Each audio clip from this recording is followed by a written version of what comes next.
Good day, cricket fans, and welcome back to the IslandStats.com Cricket Show. It's Sunday, which means it's time to dive deep into all the action from the local pitches right here in Bermuda. We'll be dissecting the weekend's clashes, celebrating standout performances, and looking ahead to what's next in the 2025 season. Whether you were at the grounds or following online, we've got all the angles covered, so grab your coffee, settle in, and let's talk cricket.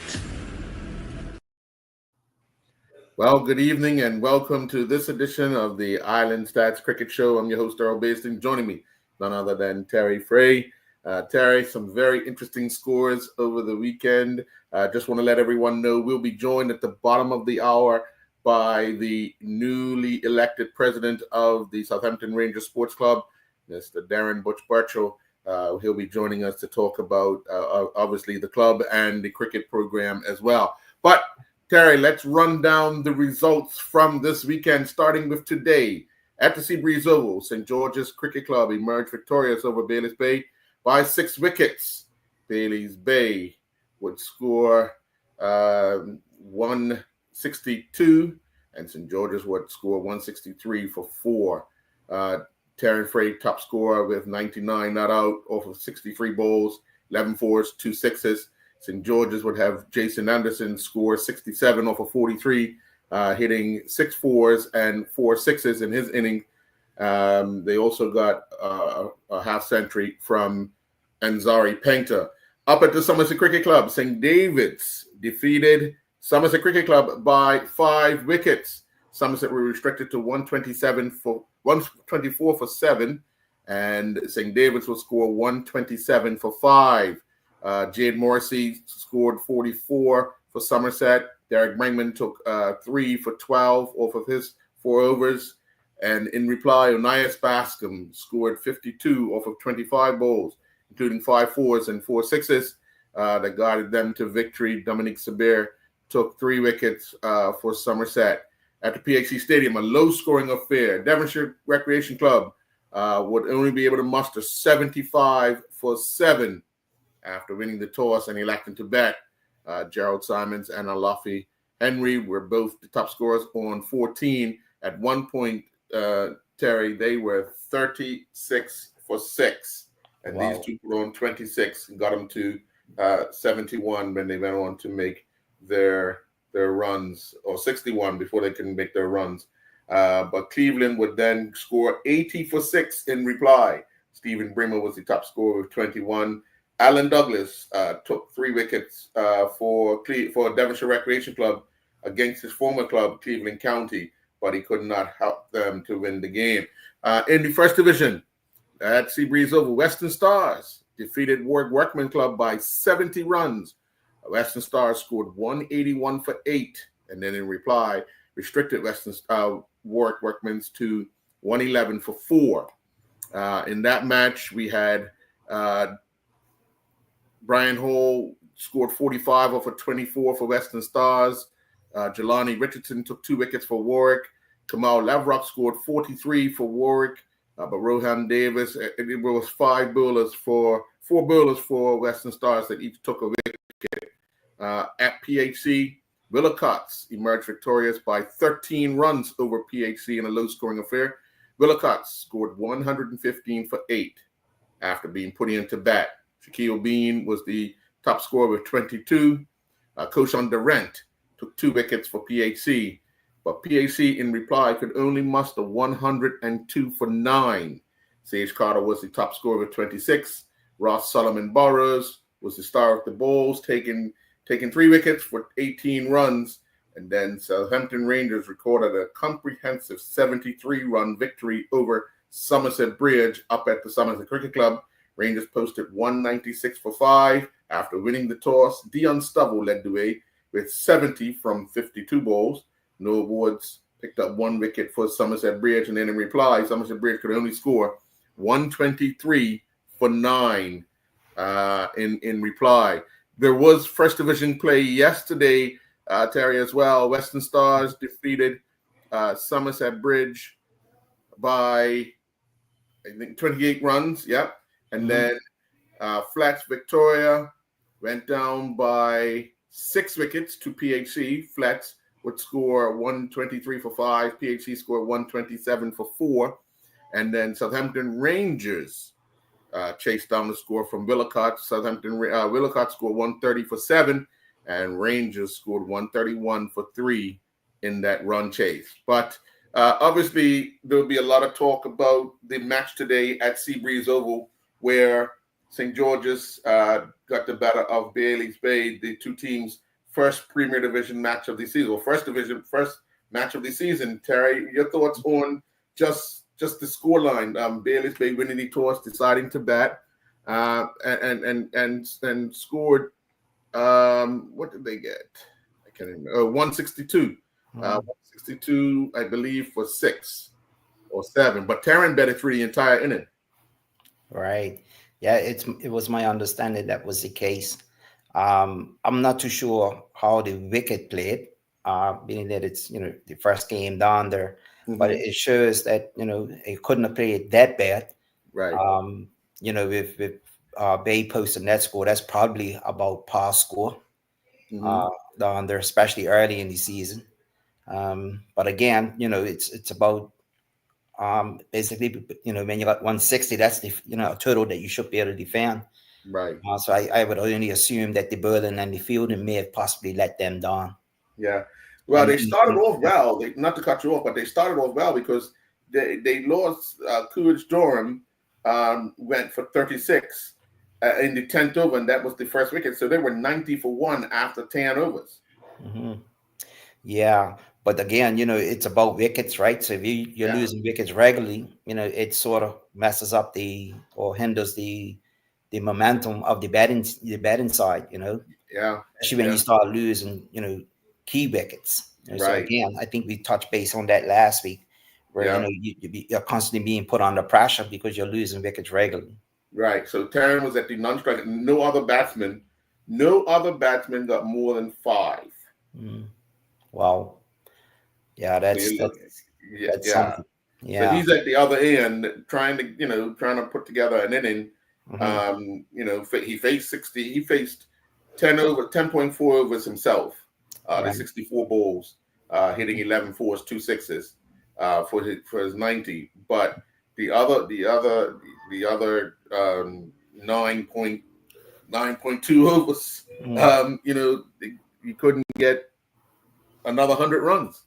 That was the struggle because, like you said, they just kept losing wickets at crucial times. They went from 90 for 1 to 98 for 2, 103 for 3, 103 for 4, 116 for 5, 121 for 6, and then 154 for 7. It's just going to let you down after a while. Yeah, I mean, can't bat at both ends, Right. And that's why cricket, especially from a betting perspective, it's about partnerships, right? So if you would have been able to get a low partnership in the middle there, a 31 partnership, it would have pushed them up around 175, 180. Yeah. But the other good thing is you got to give some credit, I guess, to the St. George's team for pulling them back because that first 10 overs, the 0-90, that's 9 runs and over, and then to peg them back and a lot of times, like, you're not giving up a lot of runs. You're actually holding them off. Like Zico Burgess didn't claim any wickets, but in his 4 overs, he had 12 dot balls. Wow. And he gave up 24 runs. Right. Shakai Darrow, he had 5 dot balls in his 2 overs. He gave up 22. He was kind of expensive, but when you start looking at the multiple dot balls, Isaiah Greaves took 3 wickets, had 11 dot balls, gave up 25 runs in his 4 overs. So when you start looking like that, they made runs very difficult to come by. Absolutely. And of course, when you got those dot balls like that, it creates pressure. And pressure creates wickets. Yes. That's the equation. Yeah. And and the thing was, St. George's got off to a start with Jason Anderson, like I said, scored 67 off of 42, 6 fours, 4 sixes. And then Zari Painter scored 62 off of 43, 5 fours and 4 sixes. That kind of set the tone for St. George's to kind of go to victory. Shirai Tavares took 2 for 31 off of 4. Jordan Burgess took 1 for 24 off of 2. Pretty much everyone else was really expensive. Mikael Walker, 4 was none for 30. Kyle Hudson, 2.5, none for 34. Rodney, 4 was none for 24. And Walker, well, Walker had 10 dot balls. So the problem was his bad balls were hit for 4 or 6. Right. Or 6s. Yeah. So obviously first game, it's a big game because of the 2 clubs, and you want to do your best. You want to try and make the most of it. But on the day, it was St. George's Day for the first game. But I'm pretty sure Bayless Bay, as the season goes on, will remember that loss and would want to, reverse the decision back at Wellington Oval the next time around. Right. Definitely. Well, let's move down to Somerset Cricket Club, because we were talking about a team like St. David's with all the transfers that went that way. They took on Somerset Cricket Club. They really built well, St. David's there, because they restricted Somerset to 124 for 7. To do that, Somerset still have quite a few players to come into their team. They have some young players that are abroad right now, but once they come back, they'll be a little stronger, or a lot stronger than what they are now. They opened with Jamal Proctor and Amari Aben. Proctor was top scorer. He scored 18 opening the batting. Alex Dorr, we saw him just come off of the tour with Bermuda. He scored 15. Dominic Sabir, another one, the new captain of Somerset for the league team. He scored 16. Jay Richardson was out without scoring. And as I said, Jade Morrissey was the top scorer, 44, and he was batting at number 8. Wow. Oh, it's number 7. Number 7, but way down there, he faced 29 balls, but he went on the attack. It looks as if he went on the attack, scoring 44 from his 29, 4 4s and 2 6s. Pretty much, other than the 3 I mentioned, Proctor, Dorr, and Sabir, no one else scored in double figures for Somerset. And obviously, you look at Derek Brinkman's figures, 4 overs, 3 for 12. He had 16 dot balls in his spell. Wow.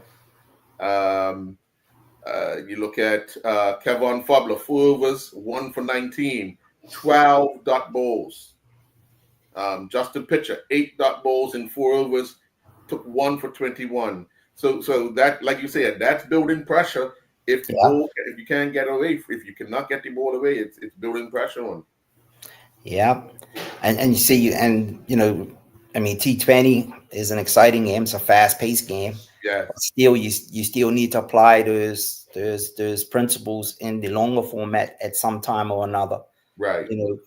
Like rotating the strike, playing with those soft hands, those type of things, so that you're always constantly rotating that strike, so the bowler doesn't settle on just bowling that one bowler. Yes. But it'd be interesting. It'd be interesting because I hope to get out there soon and start watching some of those games and see what type of tactics they are employing. Right. But, you can't take it away when you're playing against people like Brinkman and Fowler, who are national squad players and perform very well at that higher level. Then it's always going to be difficult for most teams here. Right. Yeah. How ironic is you think you get away from one left arm spinner, and here comes another. Right, exactly. Another who is just as deadly. With turning the ball or beating you. So you have no breaks in between, where you could say, okay, well, let's see Derek off the ball, and then because we'll go after somebody else, kind of thing. But it's got Fobler coming from the other end now. It just makes it that much more difficult. To score runs on a regular basis. For St. David's in the run chase, you had Marcus Scotland scored 26, Dean Simon scored 25, Trey Mendes got 2, And Onias Bascom scored that 52 off of 25, the 5 fours and 4 sixes. They just having that start kind of pegged back Somerset.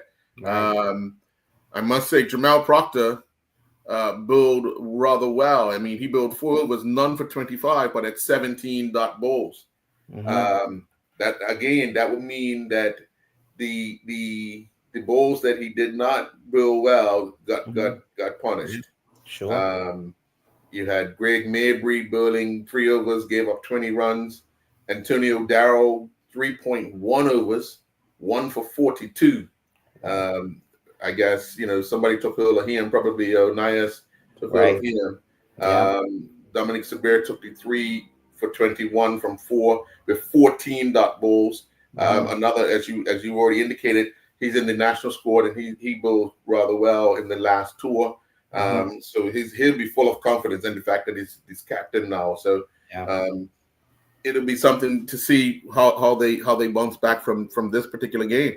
Yeah, for sure. I mean, when you look at those 3 spinners, Brainman and Fabler and Sabir, those guys, they also utilize variation very, very well. And they could use that when the wicket is not turning. So you're always constantly being challenged when those guys are on the ball. Right. Yeah. Well, let's take our first commercial break. When we come back, we'll talk about this third Premier Division match and getting to these first division matches from today and yesterday. We'll be right back. All right.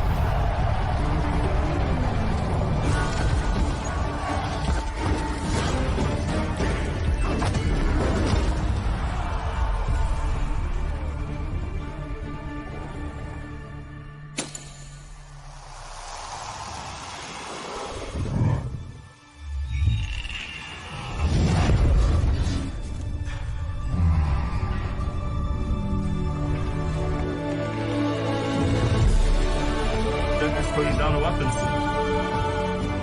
You seeing this?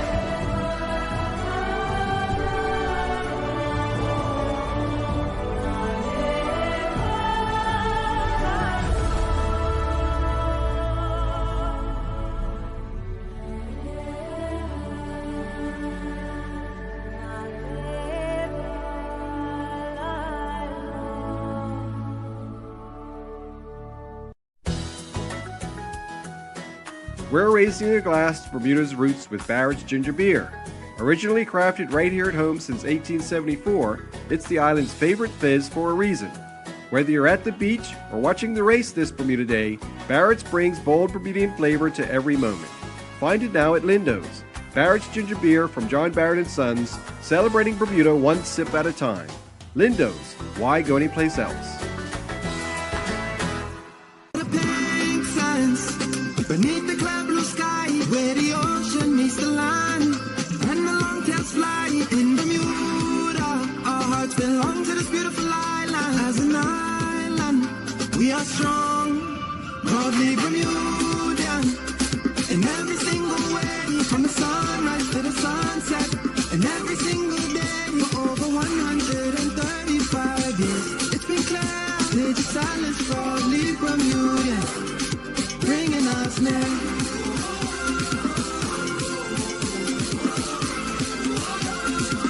Cause we are proudly Bermudian.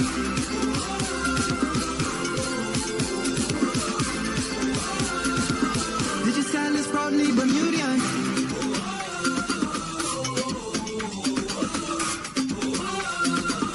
Digicel is proudly Bermudian. And welcome back. Well, Terry, the final Premier Division game today took place at PHC Stadium, Cleveland County. The 2 promoted teams, Cleveland County took on Devonshire Recreation Club, very low affair. 75 for 7 was all Devonshire Rec could muster after winning the toss and deciding to bat. Again, they struggled right from the start when you look at the fact that they were at one point in time 36 for 6. With Gerald Simons and Alofi Henry at the wicket, both of them scoring 16. Henry was not out with, 14. Henry was not out with his 14. Kushai Darrow was the pick of the Cleveland Bowlers, taking 3 wickets for 19 runs. but it was surprising because Cleveland struggled, losing 6 wickets to get the 80 runs, to get the runs required. Stephen Bremen was the top scorer with 21. And then again, Alan Douglas took those 3 wickets for Cleveland. Shaquille Pitcher also grabbed early wickets for Devonshire Wreck to put Cleveland under pressure, but they managed to skate through in the end. But these 2 teams, like I said, are just promoted to the Premier Division from last season. I guess they would need to improve with both bat and ball. As the season goes on, if they want to stay in the Premier Division, especially in T20. Yeah, most definitely. I would think that it'll be a bit of a challenge for them this season. But cricket is a funny game. Yes. And it only takes one good result to have a team transition to more consistency, So I wish both of those teams well, because Devonshire Wreck was a powerhouse and Cleveland were far behind. So I wish them both well. Definitely. Well, let's take a look at the first division fixtures for today. At Seabreeze, 2 teams that we would envision be chomping at the bit to be promoted: Western Stars and Warwick Workmen's Club. Western Stars won by 70 runs. They scored 181 for 8. Brian Hall hit that 45 off of 24. Jelani Richardson was the pick of the Warwick Bowlers. He got 2 wickets in the inning. And then, Warwick just could not muster any total score.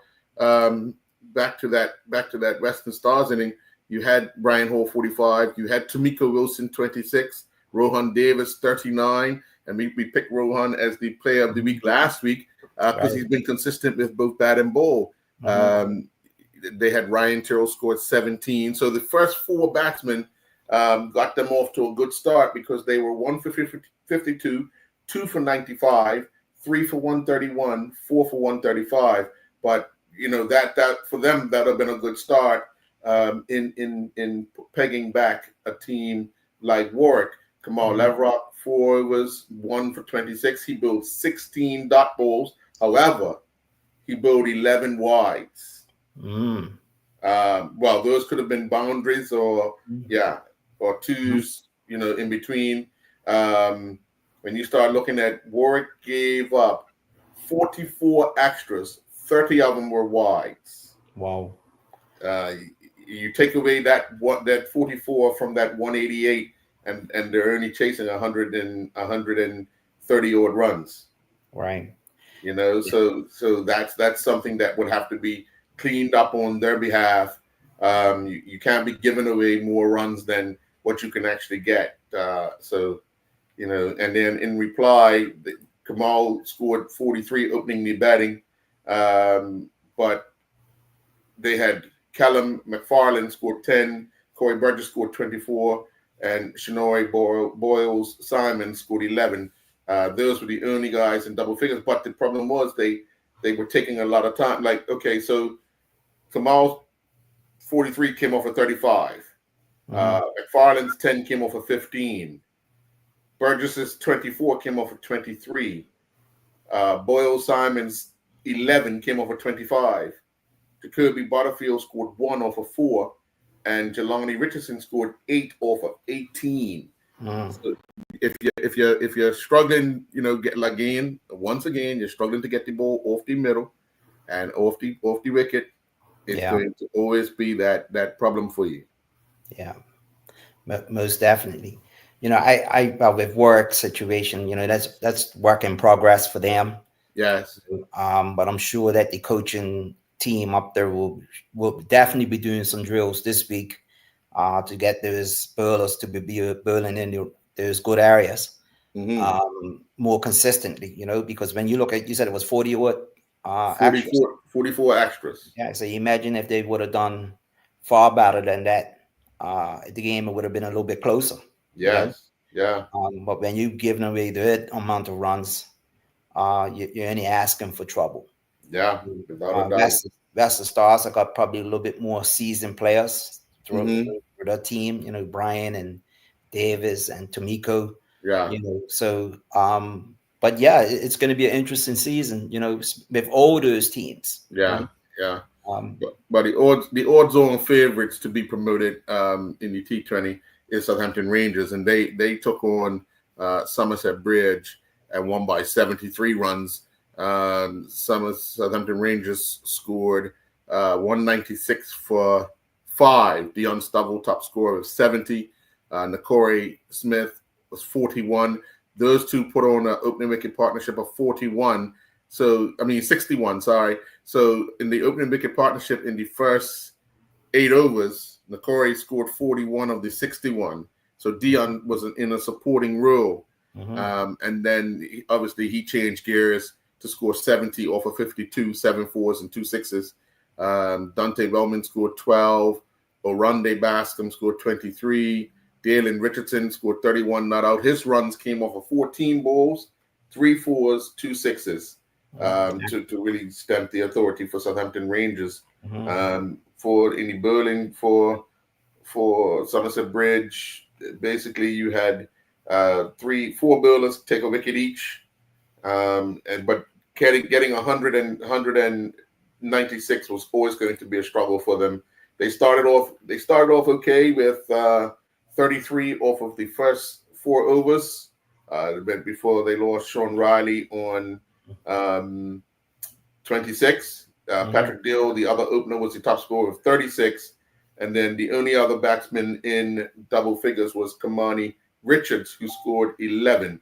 So then you had, in the bowling department, you had Simmons take 2 wickets, Darian Gibbons take 2 wickets, Swain Campbell took 2 wickets, and Mackay Jacobs also took 2 wickets. So, Dion Stubble bowled 1 over and gave up 8 runs by 4 dot balls. So the 2 balls that he gave up runs, they were both fours.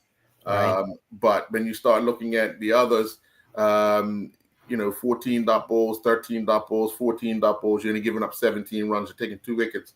It puts real pressure on the batting team, especially when chasing. Right. Yeah.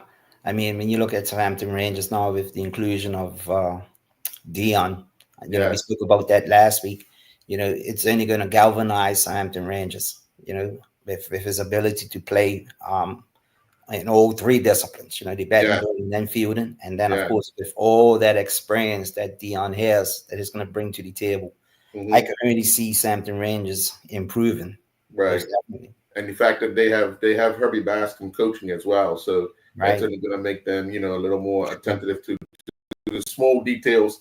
Yes. Which that can make them a lot better. But let's take our second commercial break, and when we come back from commercial break, we're going to be joined by Darren Butch Butchell, the president of Southampton Rangers Sports Club. We'll be right back.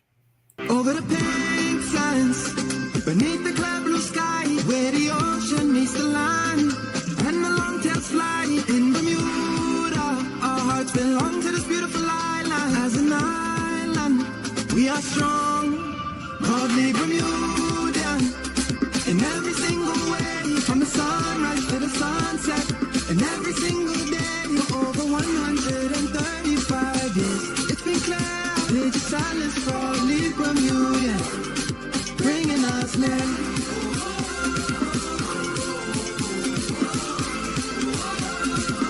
Cause we are proudly Bermudian.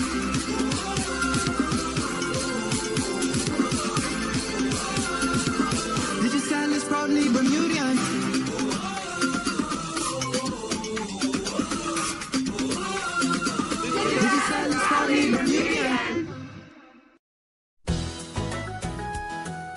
Sun, sand, and celebrating Bermuda Day.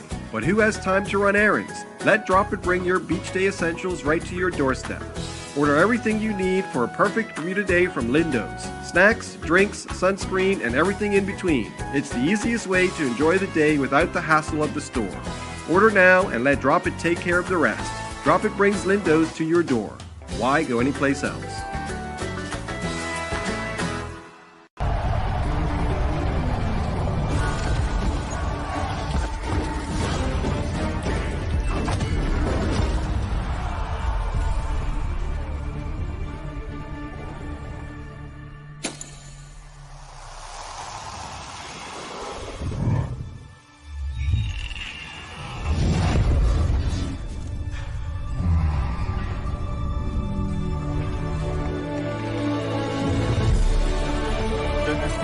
weapons.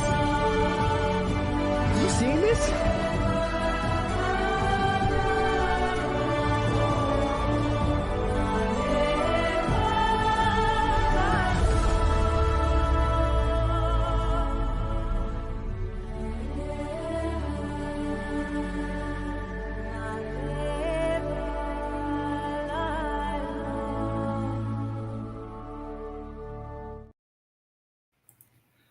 And welcome back. Well, we want to welcome in the president of the Southampton Rangers Sports Club, Darren Burchell. Butchie, just unmute your mic there, and welcome. You got to unmute your mic. Butchie, you got to unmute your mic. Yeah, I just had to go in the system there. Thank you. There you go. Welcome, sir. Welcome. You wouldn't think I'm a computer science teacher. The mic, but the one with the one that looks like a microphone. Wow, hey, but the good thing is you look like you've got so much stuff coming out of your hair right behind you that it's knowledge right there. So yeah. Well, hey, thanks for having me. Yes, well, the fact that you put your name forward to take a leadership role in a club that you grew up in and around, and you've represented, but of late it has fallen on a kind of a sour note in the community's eyes. Not necessarily on the field, but just the club itself. What would you consider first order of business for you as a president and your team? I think the first order of business is to make sure that we remain financially solvent, and if in and around that, it is to reach out to our community. We have Sunnyside Park, we have Palm Valley, we have Campio, we have Riviera Estate. There are hundreds of houses that hug our little small community. So the first order of business is to make sure that our financial plan is intact, and to reach out to our community and get as many members from our community to become members. Because as I told the membership on Wednesday night at the election, I believe that it takes teams of teams to make teams successful. And as a school leader all over the world, that was one of my mottos. I believe in having teams and different people bringing their expertise to the board. So that's my first order of business. Yeah, I have with me as my co-host, former teammate of yours. I'm gonna tell you something, right? When I turned on, I was on backstage, and I saw Terry. How you doing, Terry? Good, I talked about you last week. Harvey and I, we was telling the boys, some of you guys aren't gonna bet. And I was telling one of the youngsters, guys like, Terry Frey and Howie Cross and stuff, Ray just betted 1, 2, 3, and 4. That was it. You know what I mean? And they were playing 65 over cricket. So, don't get upset. I tell them, Terry Frey said he didn't bet for about 3 years. You know what I mean?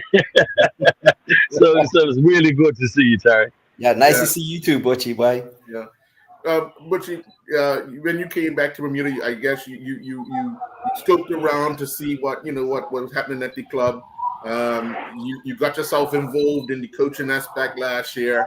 You could see certain things going on from a coaching aspect and the club aspect, but then you decided to step back.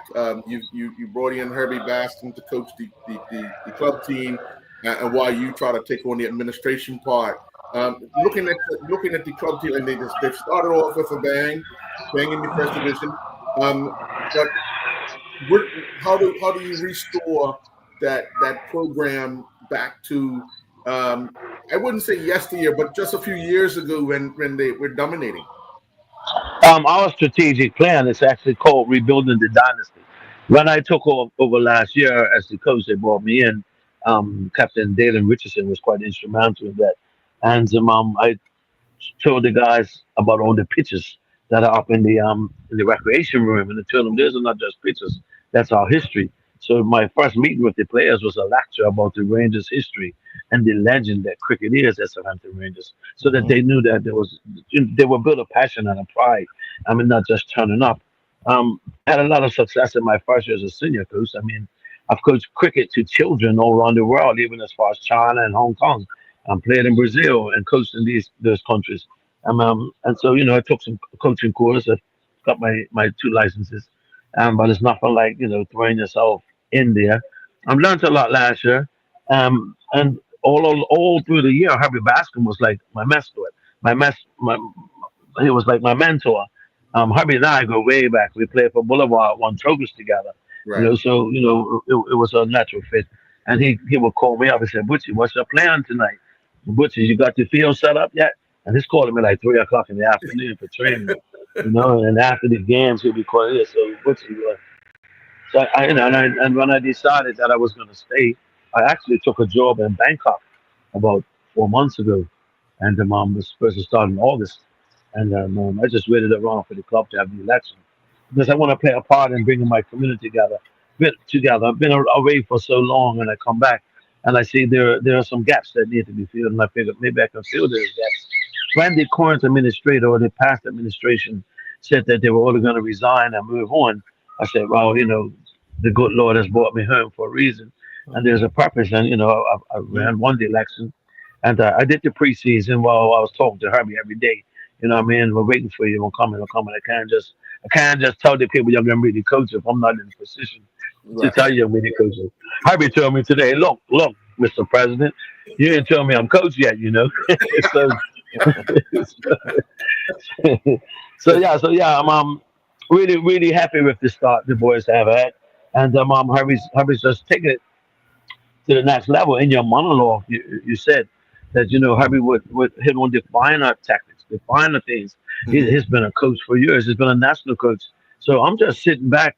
I tell him, when I tell him, you can come, man. You can be the head coach. I ain't got to be the head coach. I'll go pick up the balls for you, mate. Just come on up. So, he's here. The boys are really enjoying what he's doing. It's going up to another level. He has all the equipment. I was teaching them yesterday. I said, man, last year I had to make stumps out of early end sticks and go get dry fellow sticks, to practice. But, they got all this mats and all this modern technology. I was using concrete board for guys to throw balls on. So that's going to take it to the next level. And the guys are buying into it and they're really enjoying it. I think, and this is no disrespect to other teams, we got blessed with the schedule, whereas we got some teams that allowed us to express ourselves a bit better. Yeah. One of the major concerns in the coming years, in the coming months, in the coming years, is curators for these wickets in Bermuda. Hey, look, Rangers has been blessed over the years with some masters in doing wickets. But, as time goes on, they move on, and how do you plan to ensure that legacy of having that wicket prepared, continues? Last year I was the coach, I was the wicket guy, and I even umpired games. I remember there was one game I did the wicket, got the team warmed up, and I had to go change my clothes. I was in my shower looking out shouting out to the guys from here. And I said, we're gonna do that. So as I passed that on to Herbie, I've been under with some help of Clarence Rayner and Alex Dorr. They've given me a hand, and Touchy. Scott has come down and said he'll give us a hand. And our issue is a ruler, and that's an issue with a lot of the clubs I have right now. Yeah. And there's an infrastructure, and I think I called Cal Blanken then and said, look, we're struggling with a ruler. We may just have to change our game this week because I don't want to put players on a wicket that's not that dangerous, but that's not going to allow them to express themselves. But that's an issue across the island. I've been to 4 or 5 different people that I rented rulers from last year, and their rulers are not well. They're sick. They need some work on them. But that's what we're doing. I trained a couple guys last year to come on board and help. So we'll move forward with it. Yeah. Remember back in the day, they used to use those hand rulers. That's what's out there. That's what I used last year. That's what I used last year. Man. I was brought up. The reason why I sat outside, because this is where I was brought up. You know what I Right. mean? I'm a stone's throws away from the club, and I was brought up. Harley Rayner, when he was doing the wicket, my job after school was to cut the camp gas out. He'll give me a gingerbread and grenadine and maybe a bag of chips, and that's where I lived. My mom. I'm gonna look this way to my wife real quick. My battery's not doing too good.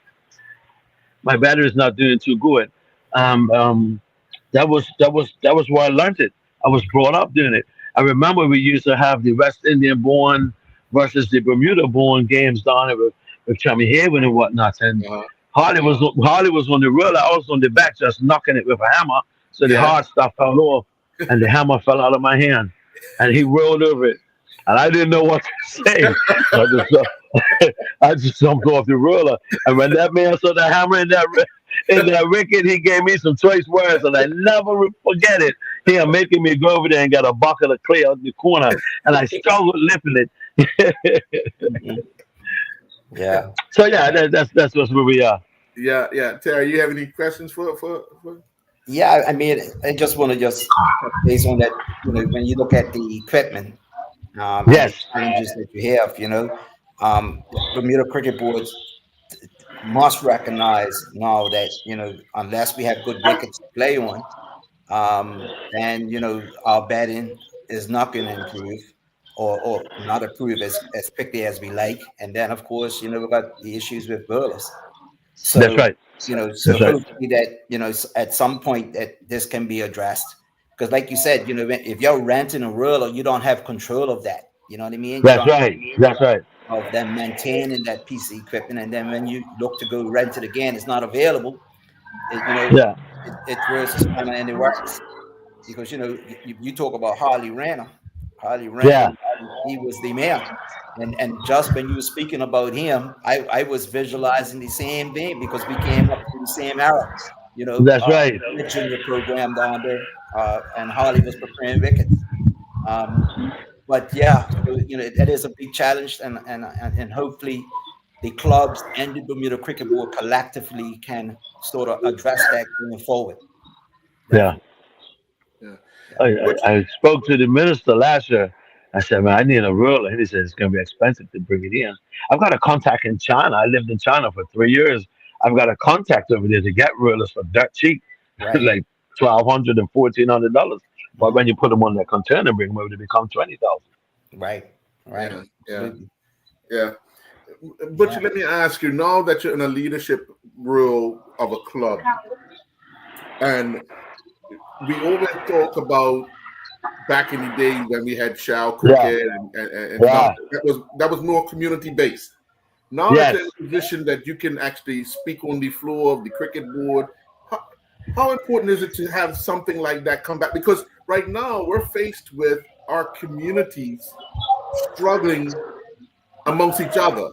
Where Yes. when Shao was played, you didn't play for your club, you played for your parish, and that That's brought right. up parish pride.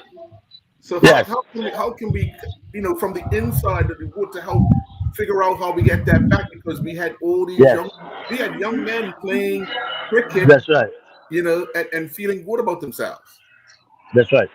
Talking to Harvey recently, and he's got this accident, man. I keep saying, Harvey, you gotta come on my talk show. You gotta want to talk about this. Harvey wants us to go and have a community development league where players will develop and not compete. You know what I mean? Like there will be no first division.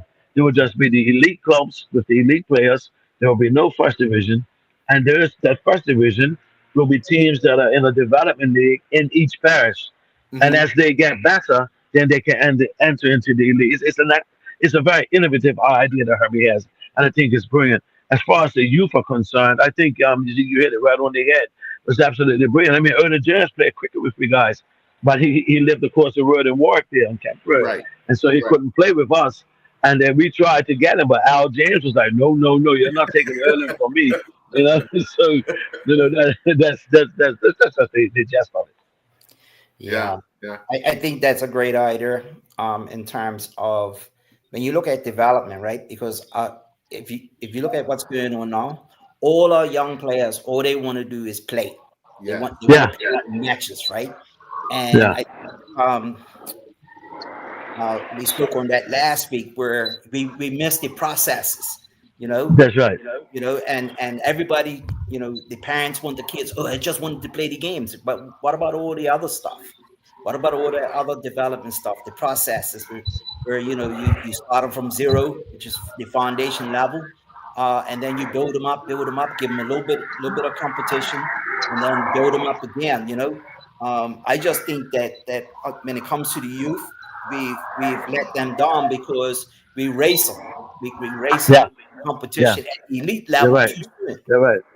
It was too much emphasis on winning at the Right. youth level. Just let Right. children play cricket.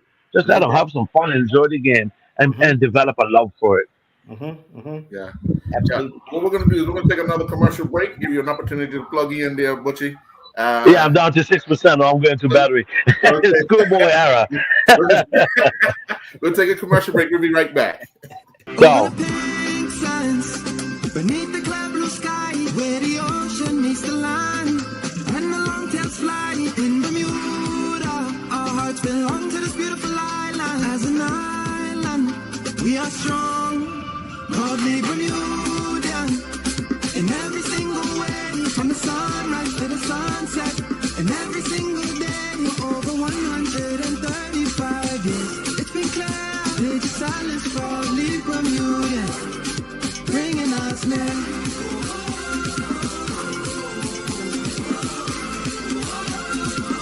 Cause we are proudly Bermudian.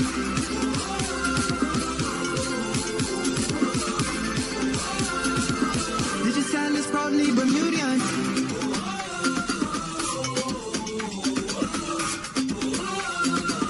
Did silence proudly Bermudian.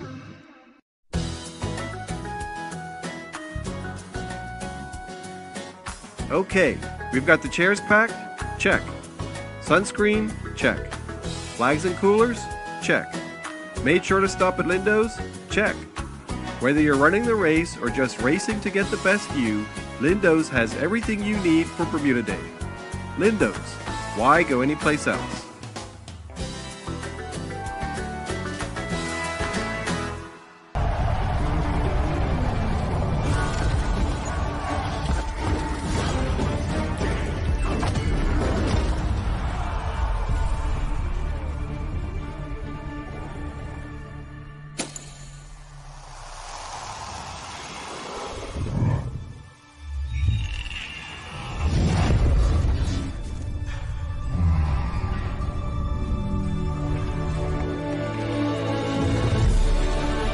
It's putting down the weapons.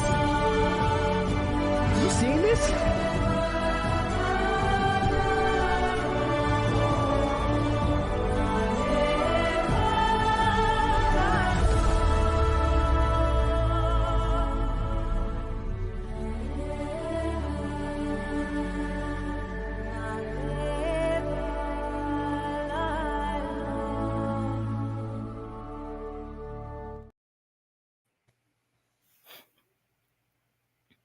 And welcome back. Well, yeah, you're back. You can you hear us, Butchie? You got to unmute again. I don't want everybody heard the craziness that's went on. I had my wife looking in the car in my cricket bag for the last 5 minutes and the kitchen table. That's how I get. That's how I get sometimes, brother. That's how I get sometimes. But obviously, when you would have got involved with the cricket team last year, what were your biggest concerns, and what was the things that you wanted to kind of change to become Rangers again? I didn't really have any concerns. I just wanted to develop. We had guys that loved the club that weren't really cricketers. We had 6 footballers, that was a part of the program. Mm-hmm. And I just wanted them to learn and develop. And these guys, they're like, me and Herbie was talking about this today, watching again. These guys just love to learn, and they just love they listen and they take it in. One of the spectators that is not from Rangers said to me today, yo, kid, they're boys, they just listened. She was watching us warm up and whatnot. And Mhm. you know, that my biggest concern was that my craft wouldn't have been sharp enough to develop them. So we made a plan, and I said to him in the second meeting that what we'll do is we're going to be there and about this year. We're going to improve our cricket intelligence, and we're going to get promoted next year. Next year being this season, I knew I had in my mind. I had been talking to players, you know what I mean, and we were going to sign them. And I knew I had in back of my mind that they needed help from Herbie, who was my mentor, and I needed him to just, you know, help us take it to the. I knew that, but I couldn't say it, you know. So I'm telling guys on my show, we're just going to blow up next year. I mean, you know, and this year we've done well. And I said to the guys today, we've done nothing. We've won the games that are in front of us. We've beat the players in front of us. The competition is going to get better. Guys are going to get match practice because guys don't do preseason like we did, Terry. These guys just show up, you know. Yes. So guys will start getting match practice, and it will be more. There'll be more competition as we go along. So my concerns were that the guys, though they were losing, that they will go away and not come around. But the more we lost, the more these guys showed up to train. You see, I was sitting on my balcony, and the guys will be down in the nets playing. You know, they just love cricket. And they'll come say, we need some balls, coach. And I'll just take the balls, go play. They're playing every day. And I love that. So, you know, they're starting to reward some of that hard work and some of that groundwork that we did last year, and to help somebody like Herbie come in to fine tune it. You know, I'm just so over the moon for the guys because they put in so much work and they took so much licks last year. Last year we played against Warwick Malachi, and the boy Luke Horan put on 300 for the first week stand. But they still play. You know what happened? I told them at T, I said, listen, you guys, I'll go talk to the umpires. I'll talk to Warwick. I'll even call Cal Blankendale and say, my boys have got sunstroke. I'll tell him something, and you're not going back out there. I said, if you think that you're going to lose this, I'll do that. I said, but if you want a challenge, go out there and get those runs, and I'll be proud if we lose with your temperature. We made 280 runs in that game. Right. You know, and we had struggled. You know, we learned how to bet and stick around and score runs. We started making 200 runs for fun. So I knew that, you know, there was stuff was coming, but they just needed that fine tuning that Herbie brings. Yeah, obviously, yeah. Now that you're in the seat of the presidency, and a lot will have to take place. Your attention kind of, although you wanted to stay with the sporting aspect, it's also that important part of the club itself. And you know what comes along with that. And if you already said you want to bring the community out, what's it you know, straight off the bat, what's some of the things you're looking to do to get the community to come back and be in the parking lot? Because I remember, you know, you used to have bingo on Tuesday nights. That parking lot was full, man. Yep. You know, you know, the auditorium was full. Yes. You know, when you finish training, you come upstairs and you walk through, and you know, you speak to a bunch of people that, you know, they were religiously there. You know, just getting, because that was a big community event, although you had people from outside of the community coming, but a lot of people within the community look forward to that. That's right. And we talked about the bingo. I've got a 10-point vision plan, you know, that includes, you know, being more innovative with our revenue stream. You know, we can't just depend on bars like a lot of our clubs. We're talking about merchandise shops. We're talking about bringing the car boot sale. We're talking about bringing the bingo back. We're talking about a massive household membership drive where every house in our community will pay a dues fee to be a member. And I said to my executive, I don't want dues and membership to be our way to get money. I want that to be our way to get people in our club that are bona fide, that have something invested, and we'll use all the different skill sets that people will bring. So, you know, we're looking at innovative ways to increase our revenue. You know, we have a Sunday fun night here that attracts a lot of the youngsters. I don't want to get rid of our young people. I don't want to go back. That's what I said to people. I'm not coming here to say, let's go back. I don't want to have our old members against the young members competition. I want us to work together in unity and let everybody bring what they got to the table. The first thing I said to the membership after I was elected, when they said speech, I said, The answer is yes. I said, whatever initiative you have, whatever idea you want, bring it to the table. The answer is yes. Let's sit down and figure out the things that we would have probably said no to and make sure what the initiative is, moves the club forward. We got 10 points. We want to increase our membership, not develop our infrastructure. We want to become the community action hub of our area. That's what our club wants to be. We want to establish our women's auxiliary because we know what our sisters bring, to the family atmosphere in our clubs. We're going to start an education, training, and development center that will allow us to help people get qualification, apprenticeships, coaching badges, and whatnot. That's a way for us to get revenue. We want to have an employment agency.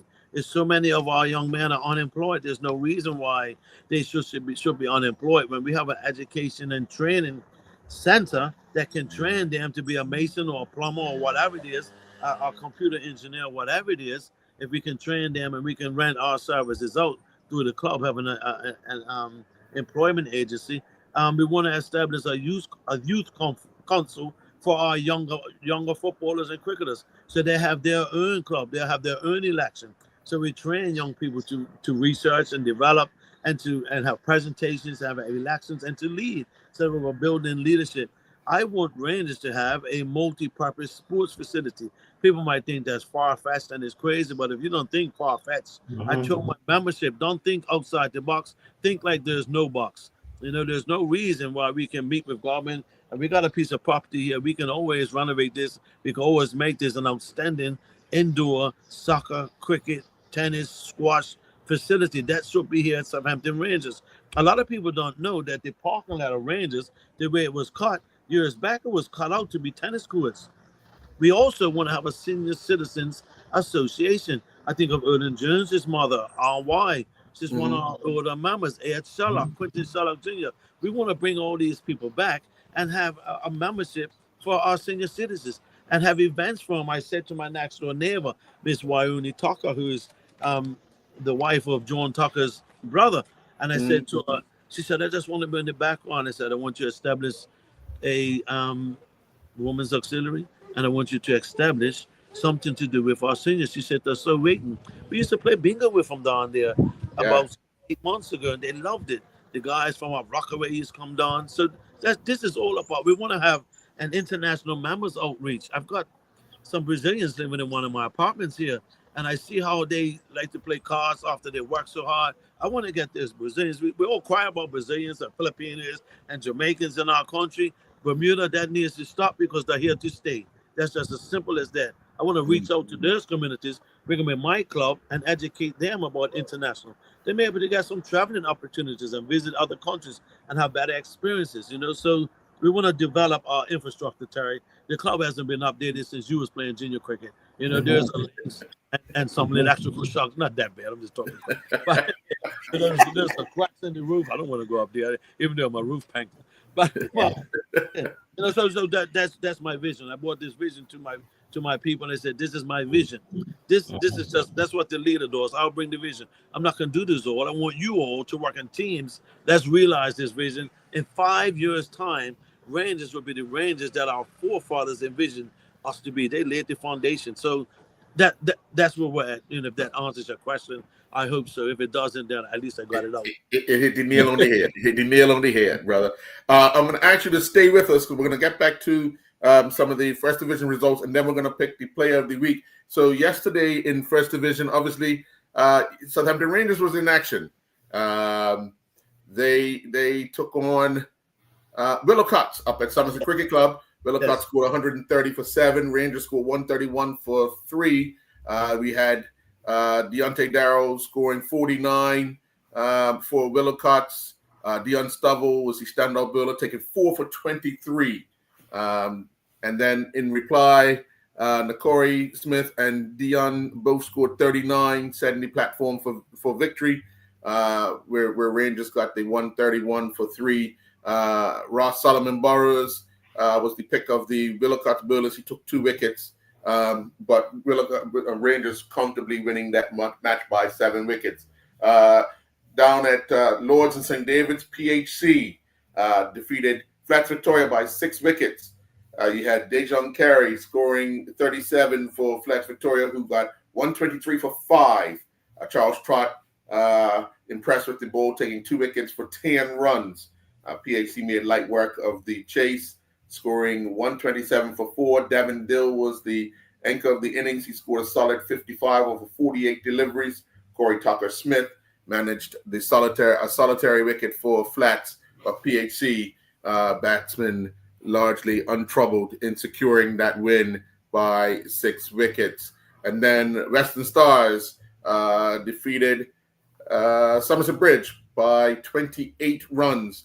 I must say Somerset Bridge restricted Western Stars to 128 for 5, and for Somerset Bridge that is a big feat for them. Terry. When you start looking at some of the batsmen that Western Stars would have, you had Ryan Tyrrell scoring 61. Noah Woods took 1 wicket for just 9 runs for Somerset Bridge, but again, as they did today, struggled with the bat. Somerset Bridge could only manage 100 for 7. Donnie Charles was the top scorer with 24. Seth Campbell, who was a thorn in the side of teams last week, he got 3 wickets for 11 runs for Western Stars. So Terry, when you start looking at those results from yesterday, obviously we talked about the fact that Rangers have been, dominating the first division in the games that they've played, with leadership on the field from Dion and just the supporting cast has been a lot to be desired right now, right? Most definitely. And when you look at Herbie in the mix, you know what I mean? It's only good. They can only get better. Yeah. Like what you were saying earlier, he's going to definitely take care of those final details as what a coach should do. It's not the big stuff that the coach addresses; it's the small stuff. You know what I mean? And because it's more reachable for the player when you deal with the smaller items, and Herbie has that ability to do that. Yeah. So the standout players obviously for this week include Terran Frey scoring 99 not out for Daly's Bay, albeit in a losing cause against St. George's. You had Jason Anderson scoring 67 off of 43 balls for St. George's. Terran's runs came off of 63 balls, 11 fours, 2 sixes. Jason Anderson, and also we had Enzari Painter scoring 62 for St. George's. In the Somerset versus St. David's game, you had Derek Brinkman taking 3 wickets for 12 runs. Onias Bascom scoring 52 off of 25 balls, with St. David's picking up the win. The first division standout players, you had for Western Stars, you had Brian Hall scoring 45 off of 24 as they scored their runs. Warwick, Kamal Leverock, 43.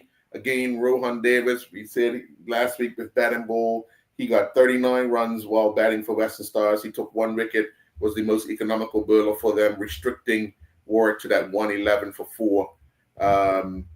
In the run chase, you also had over at PHC and Willacotts. Willacotts won by 13 runs. In the bowling, you had Ross Solomon Burrows taking 3 for 18 for Willacotts in their win. And then obviously the Southampton Rangers, Dion Stubble scoring 70 off of 52 balls. And then in reply, Patrick Dill only got 36, but you had Dion standing out in that game. Yesterday's game standouts included Ryan Tyrrell scoring 61 for Western Stars. And for Southampton Rangers yesterday, Dion claiming the 4 wickets for 23 runs. So he's showing over 2 days with both bat and ball to lead Rangers. Ross Solomon Burrows took 2 wickets for Willacotts yesterday.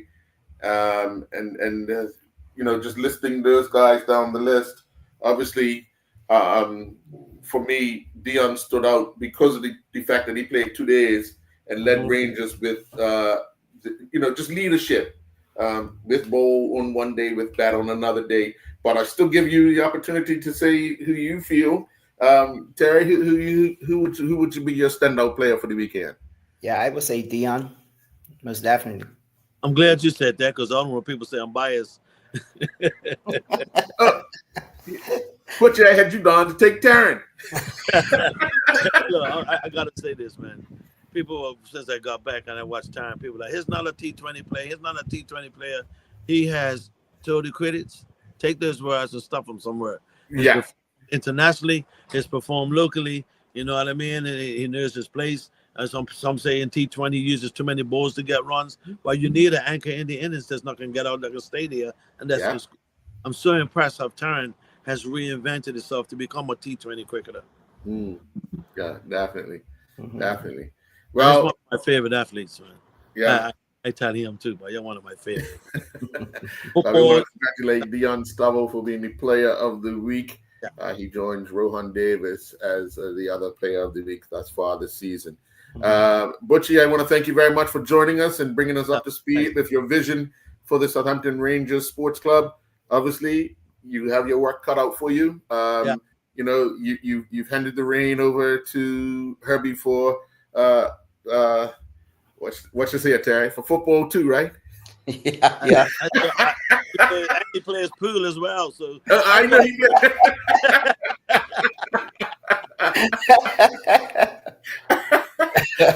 Sorry, Herbie. I'll put you in the firing range. So we're really happy Yeah, with for real.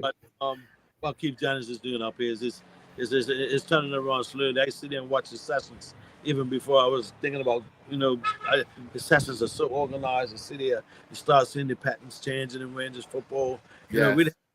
So I got to sit down and have a conversation with him about what's written on paper and what he signed to, and we have to erase the signature and the dates and extend it. Yeah. Well, all the best, brother. All the best. Yeah. Thank you. Yeah, man. Ty, we're coming looking for former players. I'm Yes.